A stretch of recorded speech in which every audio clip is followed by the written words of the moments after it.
saw the dedications at the end of your film. So I was hoping you could walk us through the inspirations for this particular story and project. Yeah, sure. So again, long story short, I'll try.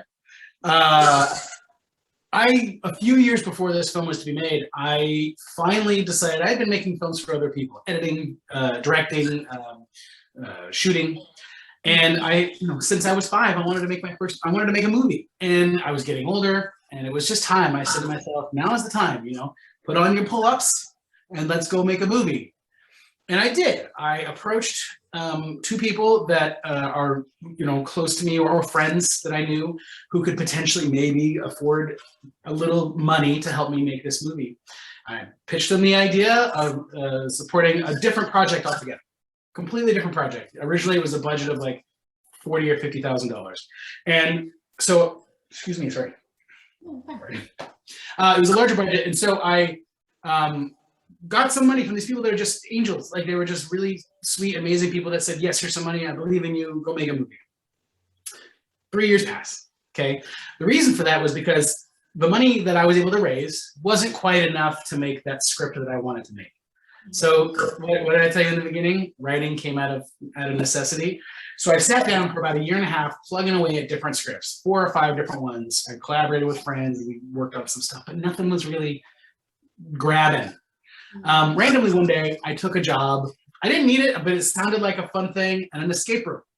I had moved to Austin where I live now, and I didn't know a lot of people, and it was going to be a place where I could meet people and kind of do something, get out of my writing where I wasn't feeling like it was happening, So took that job and met this incredible group of people, just really sweet, down to earth, artistic, weird, bunch of awesome people who quickly became some of my best buds, and they're much younger than I am. They're age appropriate for working in an escape room. They're 20s, late 20s or whatever, and I'm not. So it was interesting to find like that balance of, but we all got along really well. And so it occurred to me, I was like, well, write what you know, right? I said, well, fine. I bet I know the owners of this place. They probably will let me shoot here. Let me just start working on an idea. And so I thought about what I wanted to tell, what kind of a story I wanted to tell, what was important to me. And the story almost wrote itself. In fact, there are all of the characters, there's one shot in the movie where there's a group of people waiting to go to an escape room. And those are all some of the employees that the film is sort of loosely based around. So there's not really any reality as far as like somebody starting in the business being shut down, but the characters are loosely based on 2 or 3 people each, right? It's sort of like you find the person and you kind of meld them together. And honestly, the characters of the story, it was really simple once I said, oh, take this piece of this one and kind of mishmash them in and then see what they would say in that moment, And then, the storyline is nothing too original. It's fairly, you've seen it before, but I knew that it would give me the feeling that I wanted, right?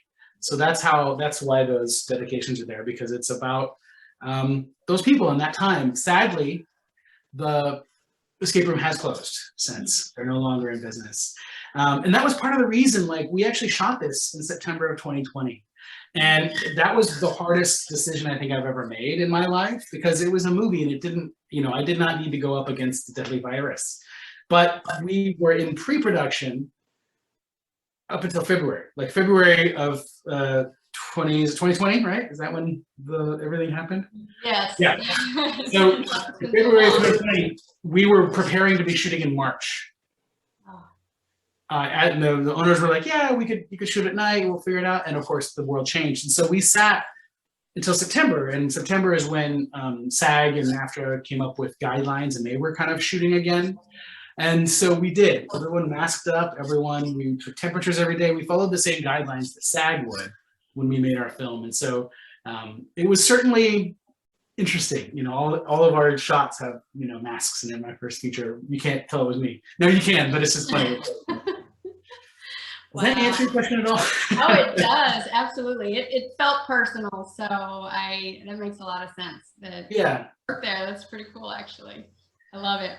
Yeah, it's nice. We got to get a yearbook of that place before it was gone, so because it's all gone, and all that is a location. That was that was part of it that was important to me, was that we capture the authenticity of what that environment was like for those people. Those are all, with the exception of a few things, the art, like the thing that's on the walls, all the artwork, those are all things that were created in that space, you know?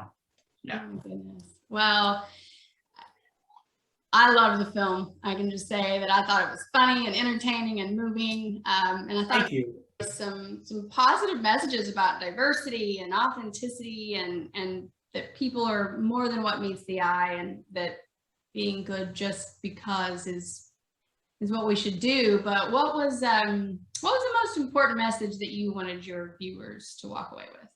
Yeah, that's a good question. Honestly, I feel like it slams you over the head with it, and that's just what you said, is that life isn't easy for anyone in any way. We all struggle every day, even if it seems like we got it all together, you know. We all have those moments, and at the end of the day, it really doesn't matter what you have succeeded at or failed at. It matters in how well you've lived, right? And to me, that's moving forward with a good heart, meaning that you don't fight the urge to let it grow dark, fight the urge to let it become angry, because based on my past, man, I have every right to be upset about the things, and I did. I spent a lot of my youth very angry about things. But you have to let it go, and moving forward in the world with a good heart and just trying to do your best. And when you see someone fumble, help them out. You know, sure, you can chuckle for a second, just a second though. It's funny. Someone trips and falls. Okay, you get a quick little, and this depends on, of course, how old and young they are. But what I'm saying is, find humor in the situation, but have a good heart. Because if you have a good heart going forward, then you're really not going to have any regrets. You're really not. So that's the biggest message I think I wanted to get through. Absolutely love that, and I think you succeeded. So thank you so much. I appreciate it. Yeah. Well, this next question is, what advice would you give someone who's interested in any aspect of filmmaking, but maybe they're afraid or just don't know where to start? Yeah, great question. What the advice I would give to someone that is interested in starting filmmaking and don't really know where to begin would be to start. Now, that sounds stupid. No, but it's true. You know, we all have a phone, not all of us, but we have a phone, we have access to a phone, or someone that we know does. Start trying things, right? And by that, I mean, try to get something on.